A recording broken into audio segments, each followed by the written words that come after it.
ότι πήγα για αυτό στο Χόντος και κατέληξα με αυτή τη σακούλα. Σύνηθες πρόβλημα. Συμβαίνει και στο σούπερ μάρκετ. Λοιπόν, αυτό λοιπόν το εργαλείο είναι ένα viral εργαλείο που κάνει, ας πούμε, αποτρίχωση.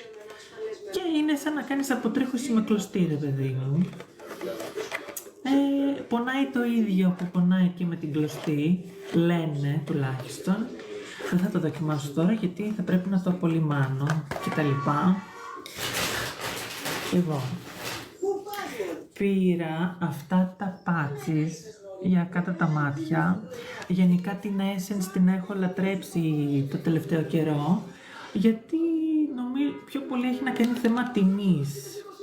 Δηλαδή κάτι αντίστοιχο, άλλες εταιρείες είναι πιο ακριβές.